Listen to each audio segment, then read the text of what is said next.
Comfort zone మనం ఉపయోగించుకోవాలి. అది చిన్న ఎగ్జాంపుల్ చెప్తాను వినండి. 8 అవర్స్ వర్క్ చేసామనుకోండి, 12 అవర్స్ వర్క్ చేసామనుకోండి, అది డిస్కంఫర్ట్ జోన్కి వెళ్ళాం.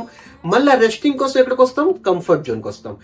అప్పుడు ఏం చేస్తాం అంటే ఇప్పుడు కంఫర్ట్ జోన్లో కంప్లీట్గా రెస్ట్ తీసుకోండి, కానీ మళ్ళీ నెక్స్ట్ డే ఆ డిస్కంఫర్ట్ జోన్కి వెళ్ళడానికి మాత్రం భయపడకండి. ఎందుకంటే నిన్న ఆ డిస్కంఫర్ట్ జోన్కి వెళ్ళి నేను స్టూడెంట్స్ అయితే ఇది నేను చదువుకున్నాను, నేర్చుకున్నాను, కాస్త డిస్కంఫర్ట్ అయినప్పుడు కూడా నాకు బెనిఫిట్ అయితే వచ్చింది. అలాగే ప్రొఫెషనల్స్, లెర్నర్స్, మిగతా ఏదైనా సరే, యాక్చువల్గా మీరు అథ్లెట్స్ చూడండి, ఎప్పుడు కూడా డిస్కంఫర్ట్ జోన్కి వెళ్తారు ఫర్ ది లాంగ్ టైం అండి.